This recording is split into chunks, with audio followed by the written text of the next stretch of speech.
وصل على محمد وآل محمد اللهم صل على ಅಸ್ಸಲಾಮು ಅಲೈಕುಂ ವರಹಮತುಲ್ಲಾಹಿ ವಬರಕಾತು. ಬಿಸ್ಮಿಲ್ಲಾ ವಲ್ಹಮ್ದುಲಿಲ್ಲಾ ವಸ್ಸಲಾತು ವಸ್ಸಲಾಮು ಅಲಾ ಅಶ್ರಫಿಲ್ ಮುರ್ಸಲೀನ್ ವ ಅಲಾ ಆಲಿಹಿ ವಸ್ವಹಬಿಹಿ ಅಜ್ಮഈನ್.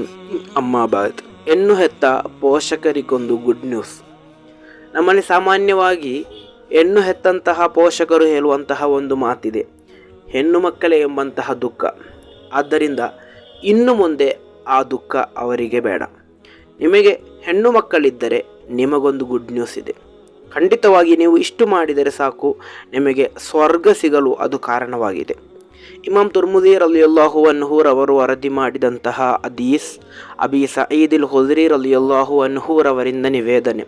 ಅನ್ನ ರಸೂಲುಲ್ಲಾಹಿ ಸ್ವಲ್ಲಲ್ಲಾಹು ಅಲೈಹಿ ವಸಲ್ಲಮ ಕಾಲ, ಪ್ರವಾದಿ ಸ್ವಲ್ಲಲ್ಲಾಹು ಅಲೈಹಿ ವಸಲ್ಲಮರು ಹೇಳುತ್ತಾರೆ, ಲಾ ಯಕೂನು ಲಿ ಅಹದಿಕುಂ ಸಲಾಸು ಬನಾತಿನ್, ಯಾರಿಗಾದರೂ 3 ಹೆಣ್ಣು ಮಕ್ಕಳನ್ನು ಅಲ್ಲಾಹನು ನೀಡಿದರೆ, ಅವು ಸಲಾಸು ಅಖವಾತಿನ್, ಅಥವಾ 3 ಸಹೋದರಿಯರನ್ನು ಅಲ್ಲಾಹನು ನೀಡಿದರೆ, ಫಯುಹ್ಸಿನು ಇಲೈಹಿನ್ನ, ಅವರಿಗೆ ಒಳ್ಳೆಯ ರೀತಿಯಲ್ಲಿ ಅವರ ಎಲ್ಲ ಅವಶ್ಯಕತೆಗಳನ್ನು ನೆರವೇರಿಸಿ, ಧಾರ್ಮಿಕ ಲೌಕಿಕ ವಿದ್ಯಾಭ್ಯಾಸವನ್ನು ನೀಡಿ, ಅವರಿಗೆ ಒಳ್ಳೆಯ ವರನನ್ನು ಹುಡುಕಿ ಮದುವೆ ಮಾಡಿಸಿಕೊಟ್ಟರೆ, ಇಲ್ಲ ದಖಲಲ್ ಜನ್ನ, ಅವರಿಗೆ ಅಲ್ಲಾಹನು ಸ್ವರ್ಗ ಪ್ರವೇಶನವನ್ನು ನೀಡ್ತಾನೆ ಎಂದು. ಅಂದರೆ ಅಂತಹ ತಂದೆ ತಾಯಿಗೆ ಅಥವಾ ಸಹೋದರರಿಗೆ ಅಲ್ಲಾಹನ ಸ್ವರ್ಗವನ್ನು ನೀಡ್ತಾನೆ ಎಂದು. ಆದ್ದರಿಂದ ಇನ್ನು ಮುಂದೆ ಯಾರೂ ಕೂಡ ಹೆಣ್ಣು ಮಕ್ಕಳು ಎಂಬಂತಹ ದುಃಖ ಬೇಡ.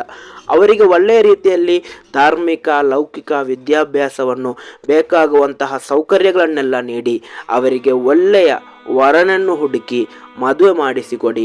ಖಂಡಿತವಾಗಿಯೂ ನಿಮಗೆ ಸ್ವರ್ಗವಿದೆ.